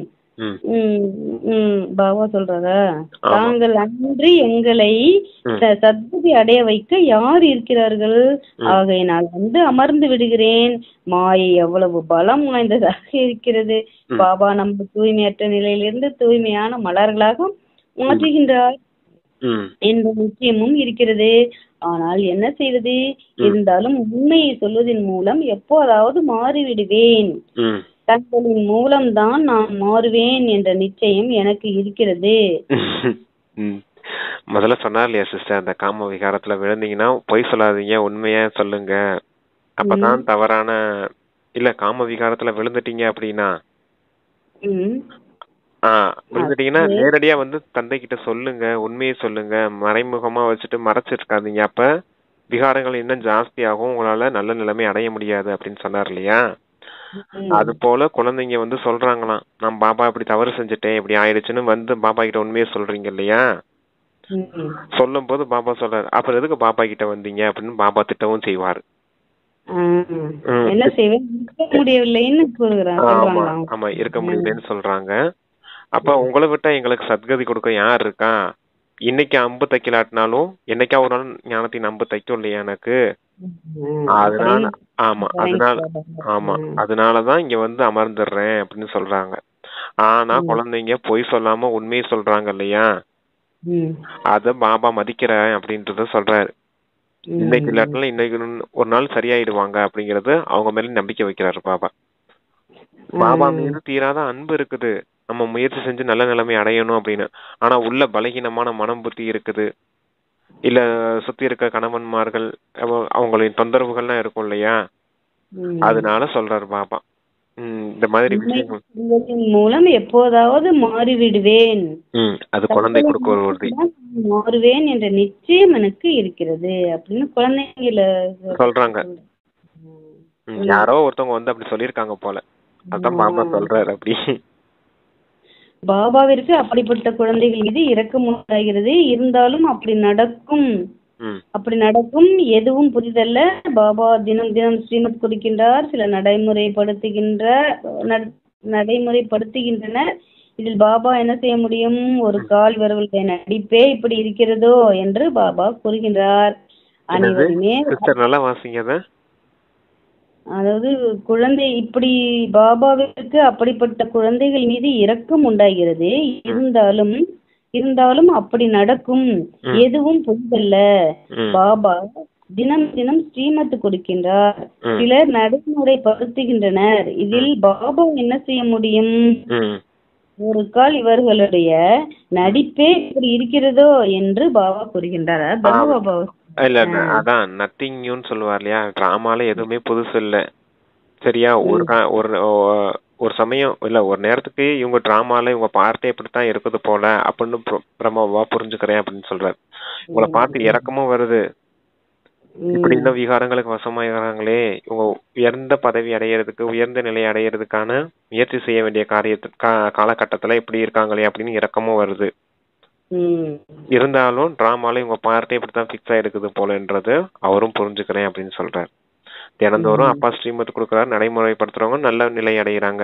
நடைமுறைப்படுத்தாம இப்படி இருக்கவங்க தாழ்ந்த பதவி தானே அடைவாங்க. அதுதான் பாபா இறக்கப்படுறேன் அப்படின்னு சொல்றாரு. அனைவருமே ராஜா ராணியாக ஆவதில்லையே. ராஜ்யம் ஸ்தாபனை ஆகி கொண்டிருக்கிறது. ராஜ்யத்தில் அனைவரும் வேண்டும். இருந்தாலும் தைரியத்தை விடாதீர்கள் குழந்தைகளே, முன்னே செல்ல முடியும் என்று பாபா கூறுகிறார். நல்லது அப்படின்னு முரளி நிறைவாயிருக்கு பிரதர். ஆமா. ஏன் அப்படி விகாரங்கள்ல விழுந்துட்டு இருக்காங்க? தாச பதவிகளும் அங்க காத்துட்டு இருக்கு இல்லையா? வெட்டியான் பதவி அதெல்லாம் இருக்குது இல்லையா? அதான் இல்ல இது கிண்டல் பண்றதுக்காக சொல்லல. உண்மையிலேயே அப்படித்தான். சிலரால முடியாம இருக்கலாம், புரிஞ்சுக்க முடியாம இருக்கலாம். எல்லாரும் முயற்சி செஞ்சா முடியதான் செய்யும். ஏன்னா எல்லாரும் ஆத்மாக்களா இருக்காங்க, உயிரோட்டமா இருக்காங்க, புத்தி இருக்குது, மனசு இருக்குது, எல்லாத்தையும் புரிஞ்சுக்க முடியும். இருந்தாலும் அவங்களே விரும்புறாங்க விகாரங்களுக்கு வசமாகறதுக்கு. அதுக்கு இதுக்குன்னு சுத்தி இருக்க சூழ்நிலைகள், பந்தனங்கள் அதுல வசமாகி மாயைக்கு நல்லா வசமாயி எடுப்பாங்க. அவங்களே விரும்புற காரணத்தினால அவங்களால விட முடியல அப்படிங்கறத சொல்றாரு. ஒரு தூய்மையின் சக்தி இருக்கும் போது எந்த ஒரு பாவ ஆத்மாவும் நெருங்க முடியுமா தூய்மையான ஆத்மாக்கள் பக்கத்துல? முடியாது. அப்ப தூய்மையின் சக்தி தாரணை செய்யணும்னு இவங்களுக்கே விருப்பம் இல்லை. அதனாலதான் அப்படி இருக்காங்க. அதனாலதான் அப்பா சொல்றாரு, ராஜராணி பதவியும் இருக்குது, தாச பதவியும் இருக்குது. இப்ப வரிசை கிரமமா தானே இங்கேயும் முயற்சி செய்வாங்க. அதுக்கேத்த மாதிரி தானே அங்கேயும் போய் அதுக்கேத்த பதவி அடைய முடியும் அப்படின்னு சொல்றாரு. அச்சா அப்படின்னு சொல்லி முடிச்சிட்டாரு. நல்லது. இனிமையிலும் இனிமையான காணாமல் போய் கண்டெடுக்கப்பட்ட செல்ல குழந்தைகளுக்கு தாயும் தந்தையுமான பாப்தாதாவின் அன்பு நினைவுகள் மற்றும் காலை வணக்கம். ஆன்மீக குழந்தைகளுக்கு ஆன்மீக தந்தையின் நமஸ்காரம். தாரணைக்கான முக்கிய சாரம். முதல் பாயிண்ட், பாபாவிடம் எப்போதும் உண்மையாக இருக்க வேண்டும். இப்போது ஏதாவது தவறு நடந்துவிட்டால் மறைக்கக்கூடாது. கண்கள் ஒருபோதும் குற்றமுடையதாக இருக்கக்கூடாது. அதை பாதுகாப்பாக தன் வசத்தில் வைத்துக் கொள்ள வேண்டும். கண்களை சொல்றாருப்பா.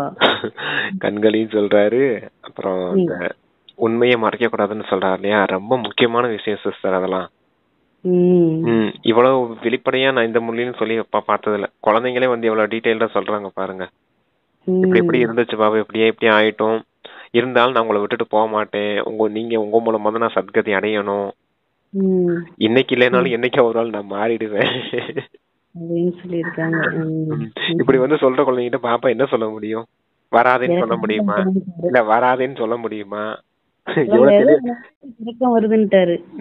அதான் தெளிவா பேசுது பாருங்க அந்த குழந்தைங்க. ம். அப்ப எவ்வளவு தெளிவா இருக்காங்கன்னு பாருங்க. இவ்வளவு தெளிவு ஞானத்துல இருந்துச்சுன்னா எவ்வளவு முன்னேறி போயிருந்திருப்பாங்க. ம். உங்களாலதான் சத்கதி அடைய முடியும்னு தெரிஞ்சிருக்காங்க. அப்ப என்ன ம். செய்து அந்த சத்கதி அடைய முடியும்ன்றது தெரியலையா? ஆமா. சரி, அது பரவாயில்ல இருக்கட்டும். அது ஆரம்ப காலத்துல எல்லாத்துக்கும் அப்படித்தான் இருக்கும். கொஞ்சம் கொஞ்சமா கண்டிப்பா. முயற்சி செய்யும் போது அவங்க நல்லா வந்திருப்பாங்க. சரி, அதான் உண்மையை மறைக்காதீங்க. உண்மையை மறைச்சீங்கன்னா உள்ளுக்குள்ளே அரிச்சிட்டு இருக்கோம், தவறு மேல தவறு செய்துக்கிட்டே இருப்பீங்க. முதல்ல இந்த கண்ணுங்கிற திருட்டு குதிரையை மாத்துங்க அப்படிங்கறத சொல்றாரு. ஏன்னா பெருசா ஏமாற்றக்கூடியது இந்த பார்வை தான். தேகத்தை பார்க்கும் போதுதான் தவறான கர்மங்கள், தவறான பார்வை பார்க்கறதுக்கு இந்த கண்ணு போகுது. ஆத்மாவை பார்க்கும் போது எல்லாமே தூய்மையா மாற்றப்படும். தேகத்தை பார்த்தீங்கன்னா எல்லாம் தூய்மையற்றதா மாறி போயிடும். அதனாலதான் இந்த கண்களை பார்த்துக்கோங்க அப்படிங்கறத சொல்றாரு. பழைய உலகத்தை பார்க்காதீங்க. பழைய உலகத்தை பார்க்கும்போது கூட இவங்க கூட நல்லா தான் இருக்காங்க, ஏன் நம்ம கூட அப்படி இருக்க கூடாதா அப்படிங்கறது மாதிரி வந்துடும்.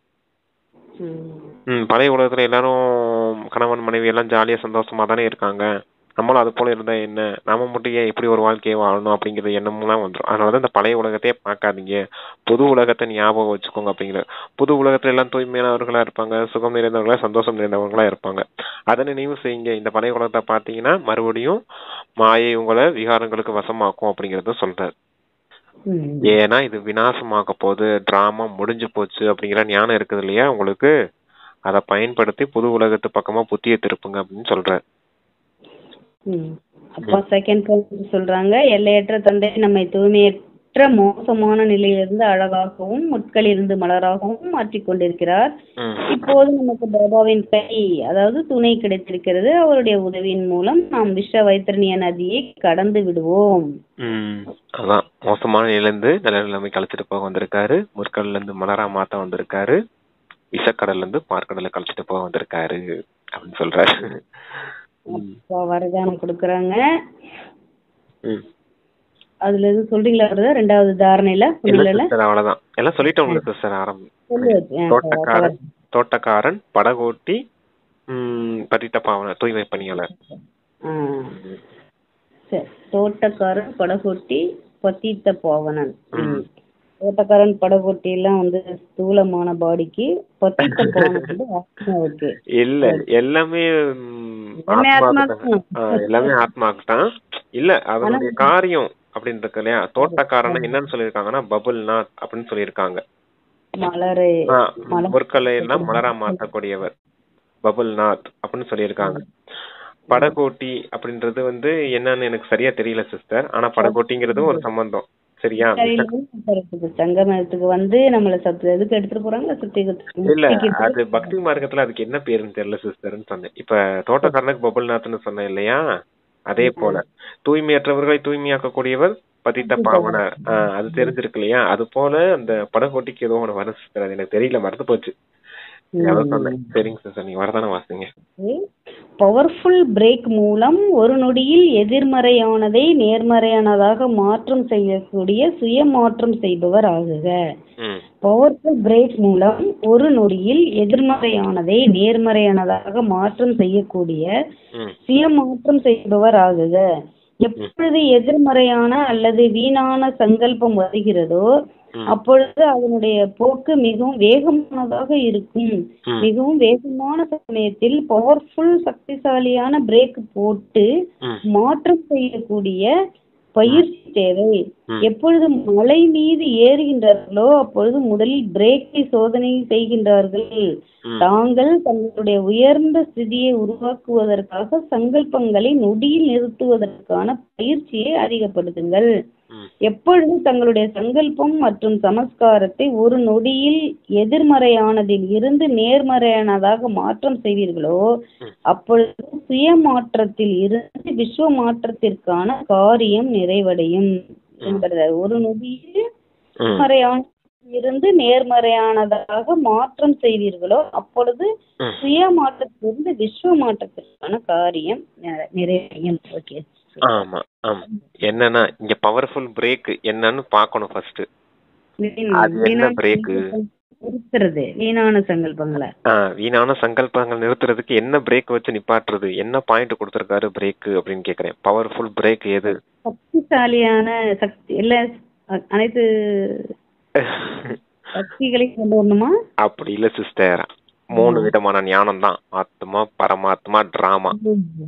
Okay okay okay. அந்த டிராமா தான் பவர்ஃபுல் பிரேக். சரியா? எதிர்மறையான விஷயங்கள், வீணான விஷயங்கள் ஓடிக்கிட்டே இருக்குன்னா, வீணான சங்கல்பம் எழும்பிட்டு எதிர்மறையான சங்கல்பம் எழும்பினா ரொம்ப ஃபாஸ்டா இருக்கும் அப்படின்ற. இந்த காம விகாரத்தின் சங்கல்பமா இருக்கட்டும், கோபமா இருக்கட்டும், ரொம்ப ஃபாஸ்டா இருக்கும் அந்த சமயம். என்ன செய்யறோன்னே தெரியாம சண்டையிட்டுருவோம், கோவப்பட்டுருவோம், இல்ல காம விகாரத்துல விழுந்துரும். அந்த மாதிரி சொல்றாரு. அதான் எதிர்மறையான சங்கல்பம் எழும்புது, இல்ல வீணான சங்கல்பம். அது இப்படி ஆயிடுமோ, இது இப்படி ஆயிடுமோ, என்ன ஆகுமோ, ஏதாகுமோ, இப்படி ஆயிடுச்சு என்ன செய்வேன், அப்படி ஆயிடுச்சு என்ன செய்வேன், அப்படிங்கறதெல்லாம் இந்த வீணான சங்கல்பம். அப்படிங்கிறப்ப அங்க எண்ணங்கள் ஃபாஸ்டா போய்கிட்டே இருக்கும். அதத்தான் பிரேக்க போட்டு நிப்பாட்டுங்க அப்படின்னு சொல்றாரு. அப்படித்தான் பிரேக்க போட்டு எப்படி நிப்பாட்டுறது அப்படின்னா, டிராமா பாயிண்ட யூஸ் பண்ணும். எது நடந்தாலும் அது நன்மைக்கு தான் நடக்கும் அப்படிங்கிறது தான். சரியா? நன்மைக்கு தான் நடக்கும். டிராமா நன்மை செய்யக்கூடியது அப்படின்னு ஒரு பிரேக் வைக்கிறது தான். இப்ப கோபமா இருக்குதுன்னு கோபம் படுறாங்க, கோவப்படுத்துற மாதிரி யாராவது பேசிட்டு இருக்காங்க, நமக்கும் கோபம் தூண்டப்படும் இல்லையா? அப்ப இது நன்மைக்கு தான் நடக்குது, என்னுடைய கணக்கு வழக்கு செட்டில் ஆகுது அப்படின்னு புரிஞ்சுக்கிட்டா போதும்.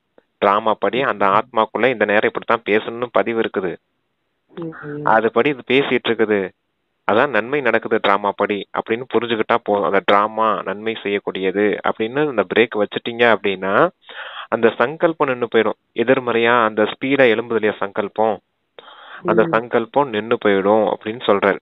பிரேக் போட்டா போதுமா? வண்டியை திருப்பணும் இல்லையா ஸ்டேரிங்க வச்சு? அந்த ஸ்டேரிங்ன்றதுதான் புத்தி. புத்தில ஆத்மா ஞானம் இருக்கணும். சரியா? நான் ஆத்மா தான், சரீர ரீதியில தான் சண்டை நடந்துகிட்டு இருக்குது, பிரச்சனை நடந்துகிட்டு இருக்குது.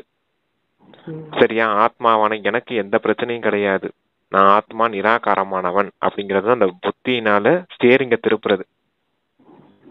புரிஞ்சுதா சிஸ்டர்? கார் ஓட்டுறது மாதிரி தான். பிரேக்குங்கிறது டிராமா. முதல்ல வண்டியை நிப்பாட்டுறோம், அந்த சங்கல்பத்தை நிப்பாட்டுறோம், அந்த வீணான சம்ஸ்காரத்தை நிப்பாட்டுறோம். சம்ஸ்காரம் தான் தூண்டி தூண்டி வீணான சங்கல்பத்தையும் அந்த விகாரத்தின் சங்கல்பத்தையும் எழுப்பிட்டே இருக்குது. அத பிரேக்க போட்டு நிப்பாட்டுங்க, எல்லாம் நன்மைக்கு தான் நடக்குது அப்படின்னு ஒரு பிரேக்க வச்சு நிப்பாட்டிட்டீங்க அப்படின்னா, சடன் பிரேக்க போட்டு நிப்பாட்டுங்க. அத நிப்பாட்டிட்டு அந்த ஸ்டேரிங்க திருப்பணும். இது தவறான வழியா இருக்குது, எதிர்மறையான விஷயம். எதிர்மறையான விஷயங்கள்லாம் தேக ரீதியிலே இருக்கும். அப்ப நேர்மறையா மாத்தணும்னா ஆத்மாவின் பாடத்தை கொண்டுட்டு வந்தாதான் அதை நேர்மறையா மாத்த முடியும். அவங்களும் ஆத்மா தான், மாயாவுக்கு நல்ல வசமாயிருக்காங்க. சரியா? மாயைக்கு வசமானாலே இப்ப எல்லாம் பேசிட்டு இருக்காங்கன்னு புரிதல், ஞானத்தின் புரிதல் இருக்கு இல்லையா? எதிரில இருக்கவங்க எப்படிப்பட்டவங்களா இருக்காங்க? கோவப்படுறவங்களா, அகங்காரத்தை காட்டுறவங்களா இருக்காங்க. அப்ப நல்ல மாயாவுக்கு வசமா இருக்காங்களா இல்லையா? அதான் அந்த ஆத்மா நல்ல மாயாவுக்கு வசமா இருக்குதுன்னு புரிஞ்சுக்கிட்டு அந்த ஆத்மாவை பார்க்கும் போது உங்களுக்கு ஈஸியா புரிஞ்சுக்க முடியும் அப்படிங்கறத சொல்றாரு. நல்ல மாயாவுக்கு வசமா இருக்காங்க, அப்ப நானும் ஆத்மா தான், அவங்களும் ஆத்மா தான், மாயைக்கு வசமானாலும் இப்பெல்லாம் பேசிட்டு இருக்காங்க அப்படிங்கிற அந்த ஆத்மா பாயிண்ட். சரியா? எல்லாருமே பரமாத்மாவுடைய குழந்தைங்க தான். சரியா? இப்ப நானும் பரமாத்மாவுடைய இடத்துல இருந்து அவங்களுக்கு ஆசீர்வாதம் கொடுக்கறேன், அவங்களுக்கும் நன்மை ஏற்படட்டும் அப்படின்ற மாதிரி ஆசீர்வாதம் கொடுத்தோம்னா அவங்களுடைய மாயை அவங்ககிட்ட இருந்து விலகும் இல்லையா? நாமளும் அமைதியானவர்களா மாறிடுவோம் அப்படிங்கிறதுக்காக சொல்றார். எதிர்மறையான விஷயங்கள்லாம் நேர்மறையா மாற்றக்கூடிய சக்தி, அதான் சுய மாற்றம். உங்களை நீங்க மாற்றம் செய்யுங்க, அப்ப விஸ்வ மாற்றத்திற்கான காரியமும் நிறைவடையும் சொல்றாரு அப்பா. அந்த 3 ஞானம் தான் எல்லாத்துலயுமே அப்ளை பண்ணணும். ஞானத்தை வாழ்க்கையில அப்ளை பண்றதுக்கு நமக்கு தெரியணும். அப்ப எதுக்காக இதை சொல்றாரு அப்படின்னு நம்ம புரிஞ்சுக்கணும். ஆத்மா பரமாத்மா டிராமா. ஆமா, டிராமாங்கிறது என்னது அப்பா? பிரேக்.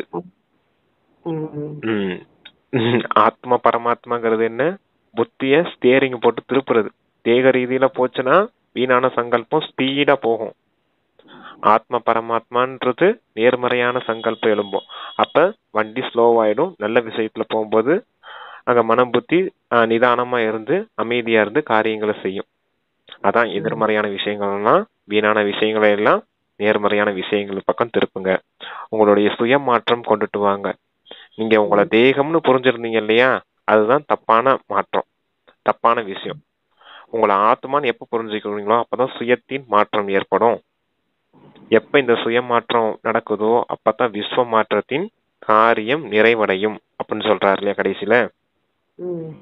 புரிஞ்சுதா சிஸ்டர் வரதானம் என்ன சொல்றேன்னு? நான் புரியுது இல்ல நான் புரியுது ஏன் இதை கேக்குறேன் அப்படின்னா, நான் எனக்கு புரிஞ்சது மாதிரி சொல்லிக்கிட்டு இருக்கேன், உங்களுக்கு புரியுதா என்னன்னு கேக்குறேன் சிஸ்டர். வேற இல்ல புரியுது. இன்னும் திரும்ப அதை சிந்தனை பண்ணி பார்க்கும்போது இன்னும் நல்லா புரியும். ஓகே சிஸ்டர், சரி ஓகே.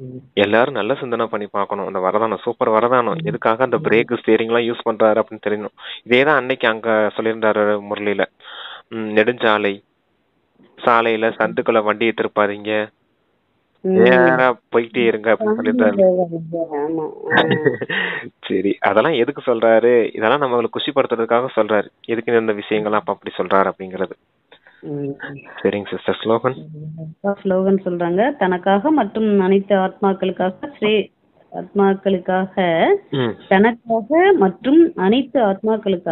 சிரேஷ்ட மாற்றத்திற்கான சக்தியை காரியத்தில் கொண்டு வரக்கூடியவர்கள் தான் உண்மையான கர்மயோகி. வாசிங்க. தனக்காக மற்றும் அனைத்து ஆத்மாக்களுக்காகவும் சிரேஷ்ட மாற்றத்திற்கான சக்தியை காரியத்தில் கொண்டு வரக்கூடியவர்கள் தான் உண்மையான கர்மயோகி அவர்கள். ஆமா, சிரேஷ்ட மாற்றம் கர்மத்தை தான் மாற்றம் செய்யணும் அப்படின்னு சொன்னார் இல்லையா? அப்ப முதல்ல தவறான கர்மங்கள் செய்துட்டு இருக்கீங்க, இப்ப அதை நல்ல கர்மமா மாற்றணும். அதுக்கு மிக உயர்ந்த சக்தி அந்த மாற்றிக்கொள்ளக்கூடிய சக்தி.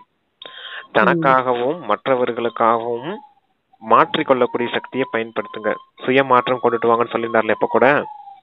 யாரு சுய மாற்றத்தை கொண்டுட்டு வருவாங்களோ, சுய மாற்றம் எப்ப நடக்குமோ அப்பதான் உலக மாற்றம் நடக்கும். இந்த கர்ம யோகிங்கிற ஒரு வார்த்தையை யூஸ் பண்ணிருக்காரு. கர்ம யோகி அப்படின்னா இந்த சுயராஜ்ய அதிகாரி அப்படிங்கறத அர்த்தம். கர்மம் செய்யும் போது யோகத்துல இருந்தே செய்யணும். நான் ஆத்மா எஜமானனா இருக்கேன், இந்த கர்மேந்திரியங்கள் என்னுடைய வேலைக்காரர்கள் அப்படிங்கிற நினைவுல இருந்து செய்யக்கூடியதான் கர்ம யோகி. கர்ம செய்யறேன், இருந்தாலும் நான் ஆத்ம எஜமானனா இருக்கேன், யோகத்துல இருக்கேன் இல்லையா? ஆத்மாவான நான் யோகியாவும் இருக்கேன், கூடவே இந்த கர்மேந்திரியங்களை பயன்படுத்தி கர்மாவும் செய்யறேன். அப்ப நான் எப்படிப்பட்டவனா இருக்கேன்? சுயராஜ்ய அதிகாரியா இருக்கேன். அப்ப இந்த சக்தி மாற்றிக்கொள்ளக்கூடிய சக்தி, இந்த சக்தியை பயன்படுத்தும் போது அப்ப யார் இங்க சுயராஜ்ய அதிகாரிகளா இருக்காங்களோ அவங்கதான் எதிர்கால விஸ்வராஜ்ய அதிகாரிகளா வருவாங்கன்னு அப்பா சொல்றாரு இல்லையா? அதத்தான் சொல்றாங்க. இங்க கர்ம யோகினா எப்படிப்பட்டவங்களா இருக்கணும்? சுயராஜ்ய அதிகாரிகளா இருக்கணும். அததான் அந்த மாற்றிக்கொள்ளக்கூடிய சக்தியை பயன்படுத்துங்க அப்படின்னு சொல்றாரு. நீங்க சுயராஜ்ய அதிகாரிகளா இருந்தா சுயமாற்றம் ஏற்படும் இல்லையா? சுயமாற்றம் இருந்தா விஸ்வ மாற்றமும் ஆட்டோமேட்டிக்கா வரும் இல்லையா? அதுக்காக அப்ப அப்படி சொல்றாரு.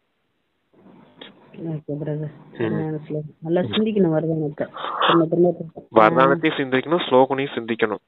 அது ஒரு வரிதான் இருக்கும் சிஸ்டர். ஆனா எனக்கும் ரொம்ப நாளா ஒரு இதுதான், ஏன் இதை கொஞ்சம் டீடைல் பண்ணி நல்லா தெளிவா கொடுக்கலாம்ல அப்படின்ற மாதிரி இருக்கும். சரி,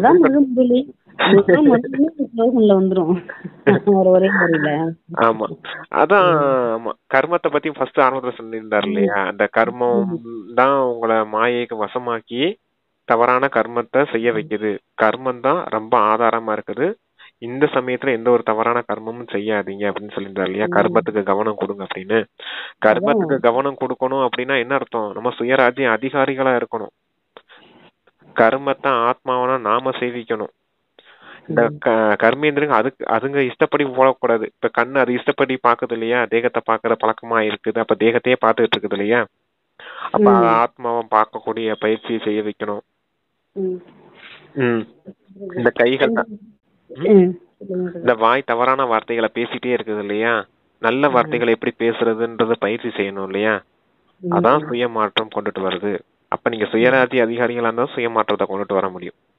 சுய மாற்றம் எப்ப நடக்குமோ அப்பதான் விஸ்வ மாற்றம் நடக்கும். அப்பதுக்கு நீங்க கர்ம யோகியா இருக்கணும் அப்படின்னு சொல்ற. சரிங்க சிஸ்டர். ஓம் சாந்தி. ரொம்ப நேரம் எடுத்துருச்சு, முரளி பெருசு போல இருக்கு. ஆமா, ஓகே பிரதர். பாபாவுக்கு நன்றி, கேட்கும் உள்ளங்களுக்கும் நன்றி. ஆனால் அதை சொல்வீங்க விரைவாக ஆத்மா கல்யாணத்திலிருந்து தந்தையை தெரிந்து கொள்ளட்டும். நன்றி பாபா. நன்றி பாபா. Thanks brother.